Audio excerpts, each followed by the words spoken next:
It's a rare opportunity for all of you to have people like Mr. Anand Rathi here. So I would expect that if you have any queries, please ask those queries and you can listen to the answers from the experts themselves. We are only teachers, we teach what these people do every day. Okay? So any questions? Please.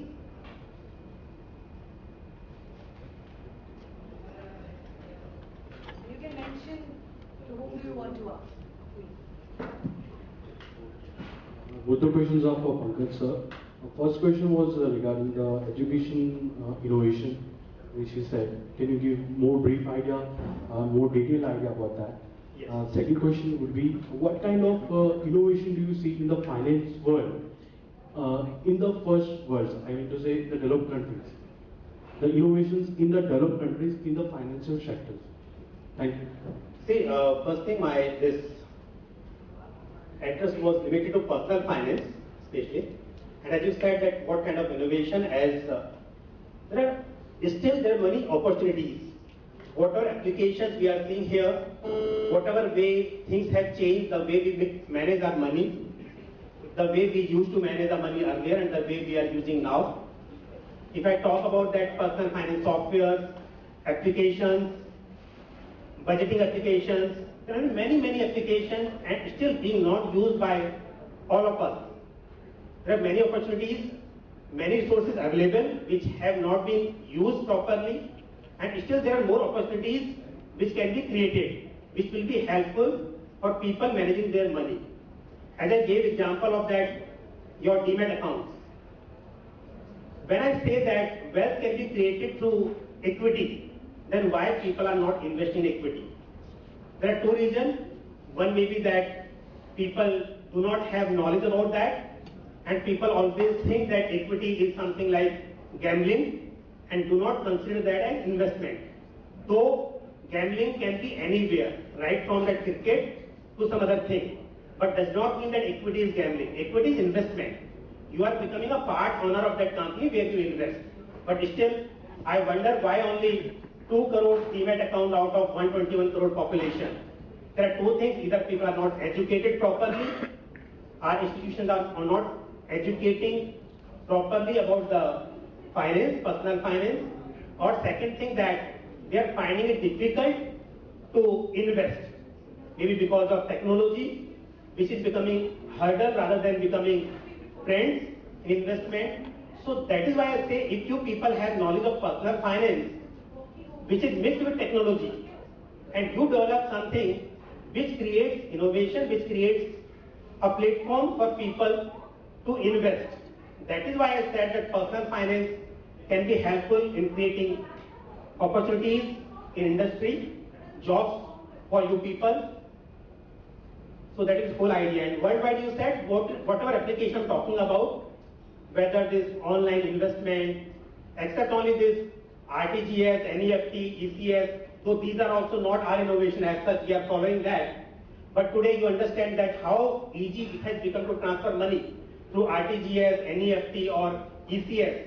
And even some innovation I agree. In India, if I give example of you, SIP, Systematic Investment Plan. See, I understand it's not a new concept, but for most of you, it may not be very clear also. We know that if you want to invest in equity, it cannot be a good idea to invest lump sum amount when you are not sure about market, whether which direction it moves. So you like to invest in a staggered manner. Now for staggered manner, one thing you decide that, okay, a fixed amount I will invest every month, but are you sure that you will go that day and invest? It does not happen. So that is why the idea created of SIP, Systematic Investment Plan. The fixed amount will be debited from your account every month, and you will get units against that. Even many big broking firms, they implemented the idea in equity shares also. If you want to invest in equity shares and you are not sure about the direction of market, so you decide that how much you want to invest or how much share of a particular company you want to buy. Every month on a fixed date, you will be allotted that much shares. But in this further innovation, think about it. If I talk about SIP, a fixed amount is going every month and you are getting units of mutual fund or shares. But what happens if you have decided to invest on 15th of every day, every month, and 15th, unluckily, whole year on the 15th market was always up. So that is why recently a new innovation has come, a prepaid SIP, or it's a value investment plan. What they have done, some companies have introduced, some AMCs have introduced, where what they do, if the market was 1% down compared to yesterday, then only that money will be debited from your account, or from a source scheme to a target scheme, amount will get transferred only if the market is down. Could we think about it 5 years ago, 10 years ago?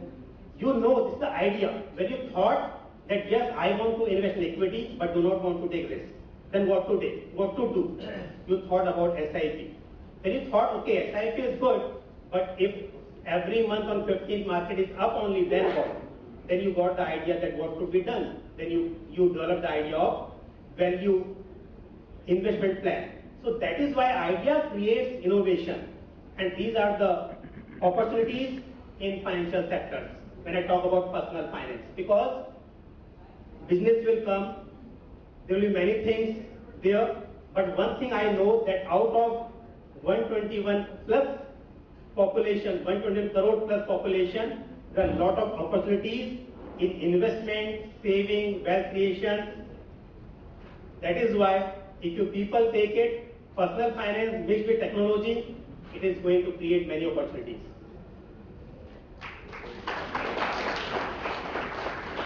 Any other question? Because we have Mr. Vikas Sachdeva who is on his way. So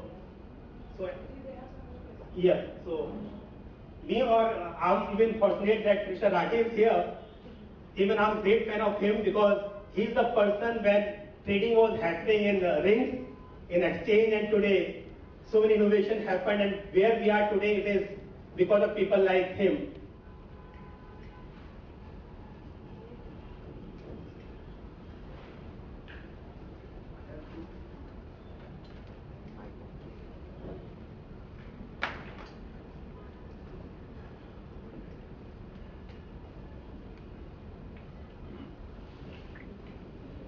Rathi sir. First one is, as being a student, I feel that there are some chances that CAs are preferred over MBAs in a financial sector or in many financial companies. So what are the things that an MBA student lacks in a CA, or are there any scope to cover up for them? And the second question is, as you give an example of Japan and India, the government sector. In India, there are many states and multiple governments. Do you think that that's a hurdle that stops India from growing in the global market, and especially in the financial sector?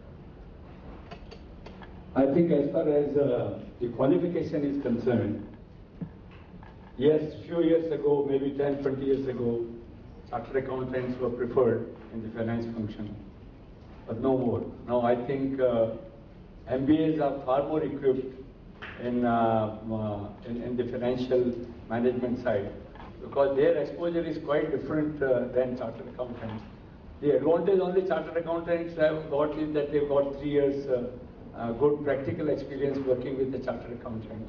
And I think you can also do that. Those of you who go through very good summer training projects, I think you can learn a lot. So I think ultimately, please understand, the qualification is only necessary at the time of entry. After entering anywhere, nobody really bothers what qualification do you have. I think what is important is your performance. And believe me that everything is common sense. I think there is nothing which is, you're talking of only MBA and CA.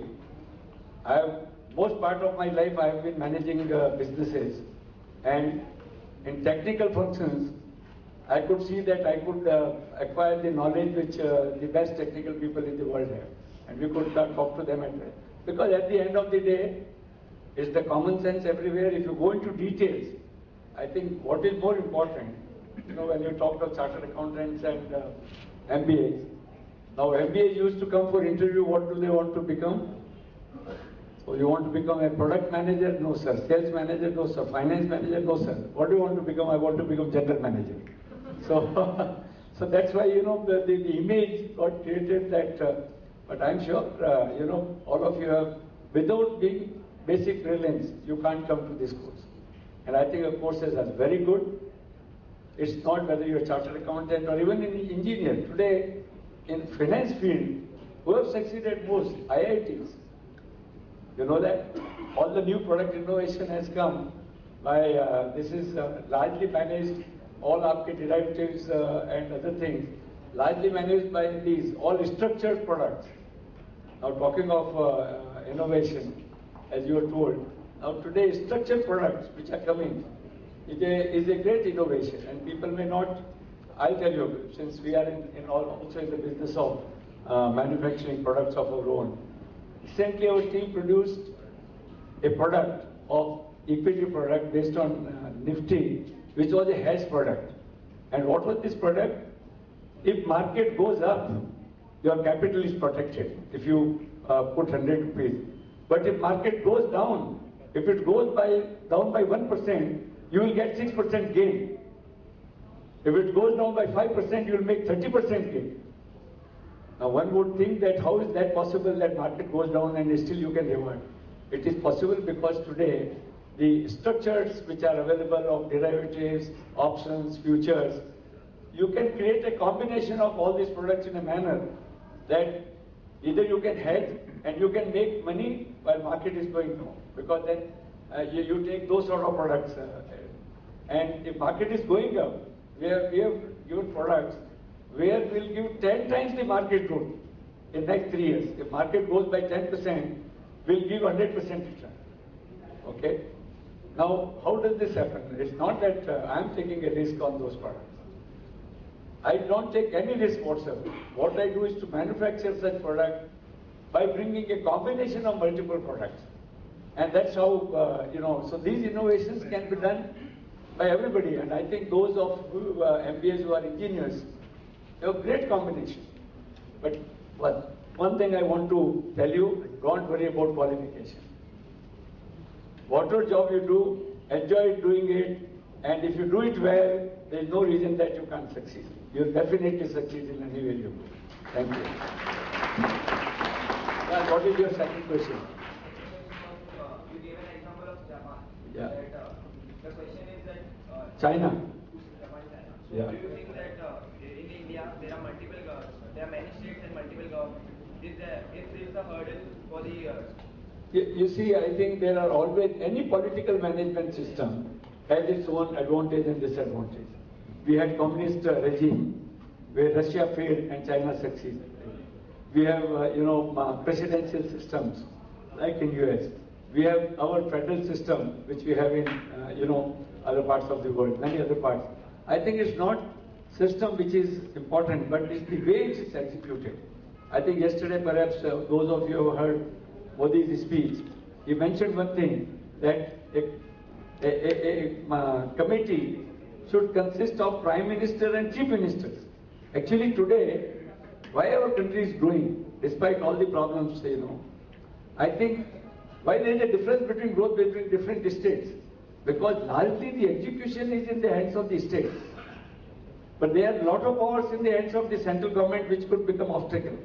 We have seen like our environment ministry. Now we've seen, so many cases, now thousands of crores investment made and unused because of some clearances somewhere. Now who bears the cost? At the end of the day, it's the consumer bears the cost. Suppose a landowner here, a builder here, doesn't get BMC approval for 3 years and land is idling. Who bears the cost? Now it doesn't happen in China. You'll find in 3 months' time, a 10-story building, 15-story building, or 6 months' time is ready to, from base.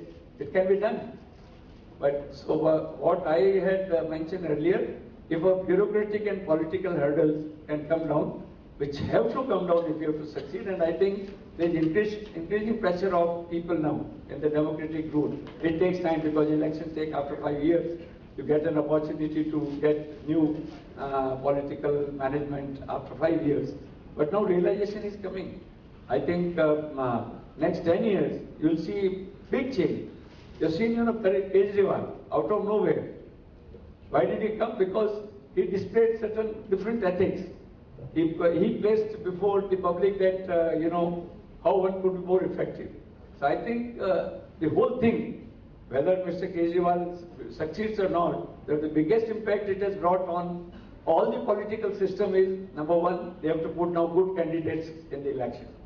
They can't bring poor candidates they earlier used to bring. And second, they have to perform for people. So I think that's a good sign.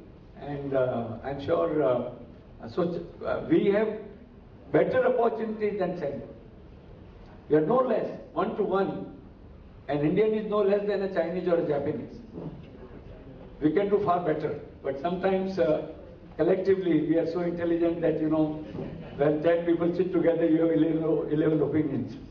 So these are something like teamwork. We are weak at that. We need to, and that's what you're taught in your education. I'm sure after 10 years, you can see a different change in yourself, different growth. I think all the best to all of you for your success and growth. Thank you.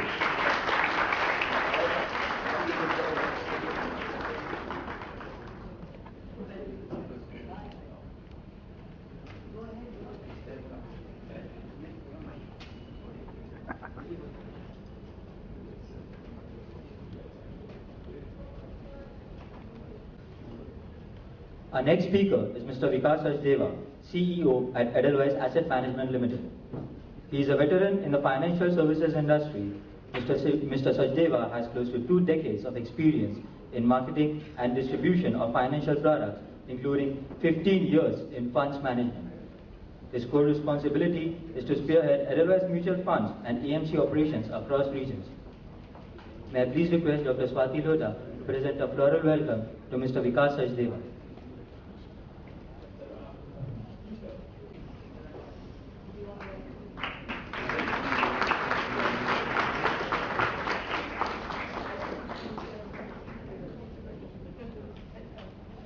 With an apology because I'm late, or a big round of thanks for all of you to wait. And I must tell you, thank you so much for waiting up for me. I hope I make it worth your time. Okay. When Pankaj told me about this opportunity and he asked me to come in, I said yes almost instantly for 2 reasons, actually 3. One, I love talking to young minds. Okay. Because frankly, don't go over my photograph, I'm younger than you mentally. I keep learning. Second thing, it was because Mr. Pankaj Matpal is a dear friend, and incidentally, he is also my financial advisor. You should realize the importance of financial advice in the world going forward, which is why I thought I would mention this. And last but not the least, I thought this is an opportunity to rub shoulders with the great Mr. Anand Rathi. You've heard of him, you've heard him speak, but what you don't know is people like me have flourished under his tutelage. I used to work for Birla Mutual Fund a long time back. I was one of the founding members of Birla Mutual Fund. And I still remember when I met him first, I was wet behind the ears, full of aggression when I met him. And he saw me. I think somewhere he sensed that I was too aggressive for what I should be. And during his conversation, without directly telling me, he just said, "Have you a bunch of quote-unquote smart youngsters?" He said, "Beta, kuch bhi karo, itna yaad rakho, Birla ka brand name hai. Okay, usko sambhalo. Don't go beyond that. There's a lot of trust associated with that." And I think that was my first big learning in life. That there are certain brands which make you. There are certain brands which you live by, which you stand by. And Birla is one of them. And needless to say, you know how long he's been associated with Birla. It's a real privilege to be here. Now, as what happens, life is very unpredictable. I was brushing up on my budget and post-budget comments, okay, right up to 2 o'clock in the afternoon. I said, what if these young minds suddenly ask me, iska kya impact hai, uska kya impact hai? I should at least know what's happening. So I had a research report, I was reading it. And boom, came a phone call. I said, listen, we're not doing that. That seems to be a little too restricted, there's nothing much to talk about. Why don't you do something which you can share with people in general? And I thought, let's just get into my favorite topic, which is mutual funds, asset management industry to be precise. And I'll tell you what is the difference between asset management and mutual funds as we go ahead. And I thought I'll just highlight some aspects which probably most of you don't know in terms of innovation. So this is not tailored to a certain objective in mind. It is just for your information. Please raise your hands and ask me questions, interrupt me if I'm going above your head. Please raise your hands and tell me if I'm getting too basic. Okay? And please raise your hand and ask me questions irrespective. So without any further ado, I think I'll just start my presentation. It's around 8-10 slides and it ends with a video. Hopefully I can showcase that video. Okay, very good, thank you. This is the Indian asset management industry, adapting and innovating into the Indian wallet. Okay? This is the flow I thought I'll just share with you. Is it better if I stand here and talk? Yeah? Okay. First of all, I thought I'll just talk about the definition of innovation. A lot of us have a lot of ideas. We innovate on the word innovation.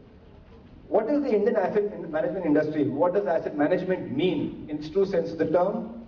What we know about the Indian asset management industry, what we don't know about the Indian asset management industry, and my favorite part, what does the future hold? Okay, I'm very excited about the future, but not in the way you think. Last but not the least, I have a small video from a different industry on disruption, which I'd like to share with you. And this is one of my personal favorite videos. Very quickly, let me just talk about the word innovation. Innovate means, this is the dictionary meaning, to begin or introduce for as if it is the first time. The key word is for the first time. Introduce something as if it is the first time. Innovation, however, is the application of ideas towards solutions. So there's a difference between innovate and innovation. It's not an extension of a verb to a noun. I think in Hindi, this is the way it is most aptly summarized, which is Nav Parivartan Lana. Innovation is nothing if it does not cause disruption, if it does not change the way you do things, if it does not change the way you live. That is what innovation is. And who better to signify innovation than Steve Jobs? This is one guy we identify with, right? And let me tell you, guys like him come once in a millennium. Because I think the word innovation itself is overrated. And I'll explain to you as we go along. But on Steve Jobs, he says, being the richest man in the grave doesn't matter to me. Going to bed at night saying that we've done something wonderful is what really matters and makes me feel rich. Now let's get on to Indian asset management industry and let's see what we know about the environment. Okay? There are physical assets. You know what are physical assets? Simple. You go and ask your dad, your mom, मेरे पास पैसा है, कहाँ डालना है? What will they say? Okay? And after some time, what will they say? बेटा बॉम्बे शहर में खुद का घर होना बहुत जरूरी है. Property के लिए work करो. Right? These are physical assets. They are important from a social point of view. They are important from a self-esteem point of view. But however, in the Indian context, they outlive their utility beyond a point. We are too hungover in terms of the Indian context, in terms of physical assets. We don't know where to stop. Gold खरीदा तो खरीदना ही शुरू कर दिया, पैसा है gold में डाल दिया, प्रॉपर्टी में लोन भरते रहेंगे और कुछ देखते भी नहीं हम लोग. So I think we get a little too stuck with that.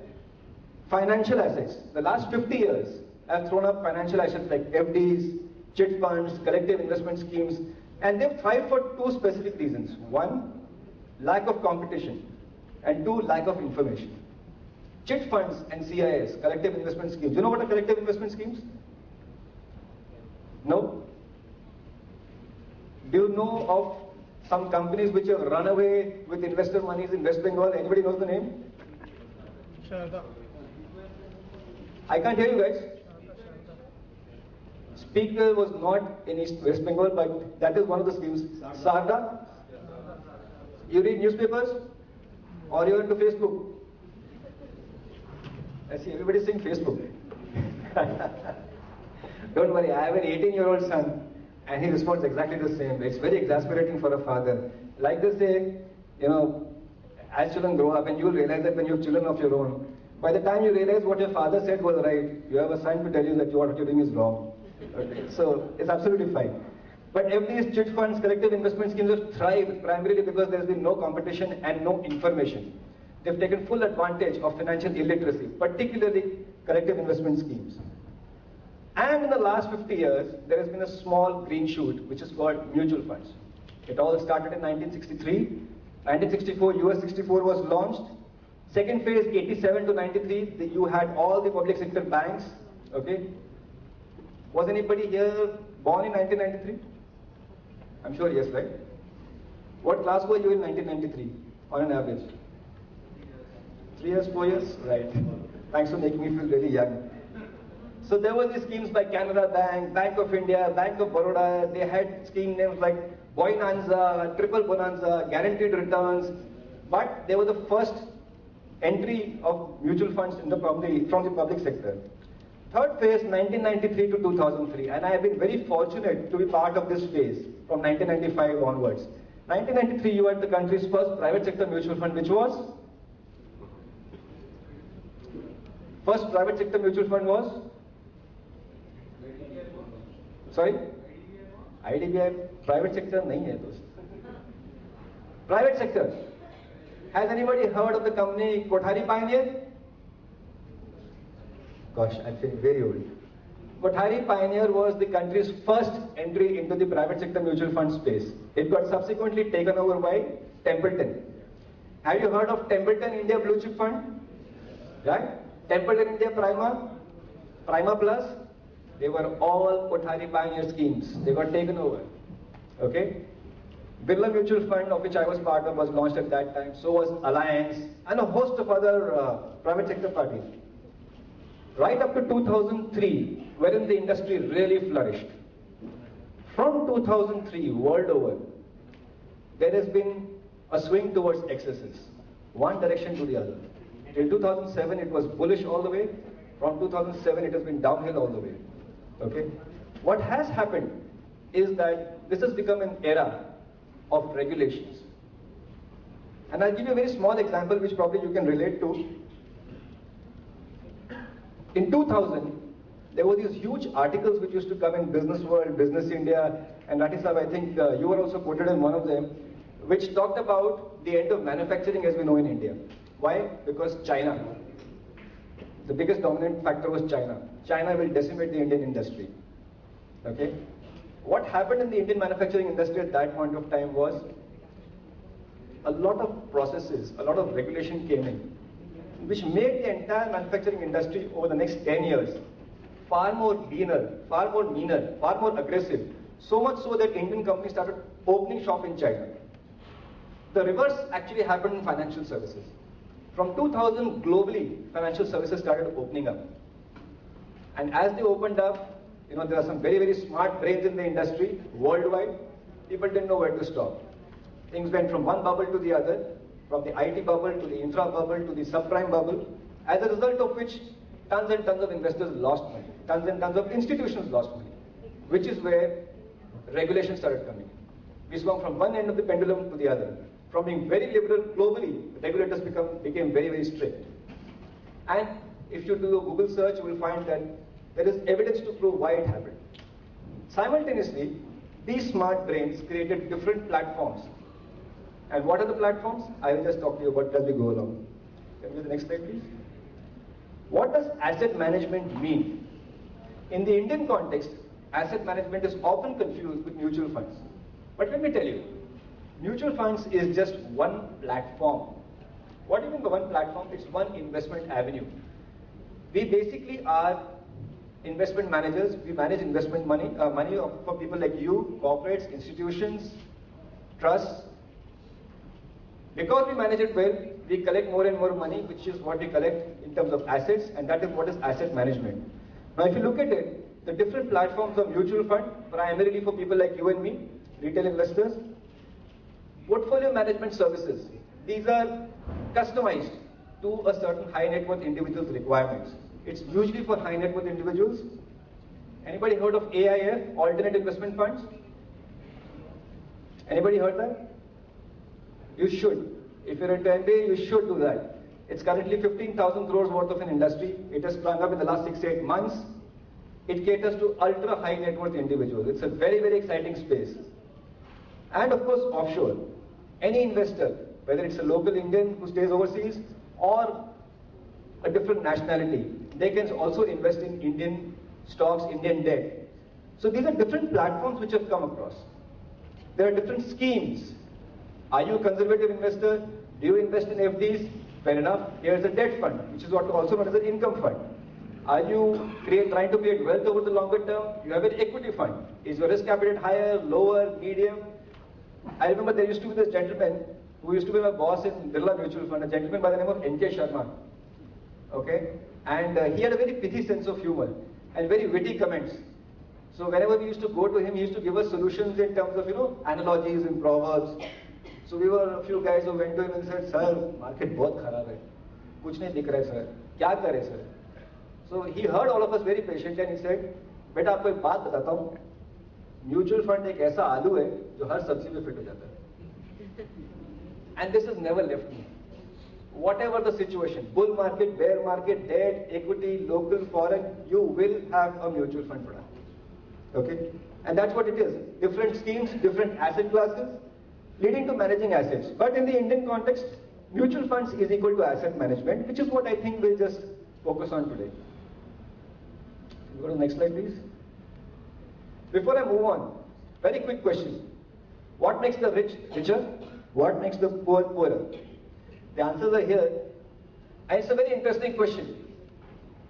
I've been reading about this, and there are various talks. There is a site called TED.com. Has anybody heard of TED Talks? Yeah? Very good. TED Talks is one of the most intellectually stimulating sites I've seen in a long, long time. And this question was asked there. What makes the rich richer and what makes the poor poorer? I think the basic answer to this question is more effective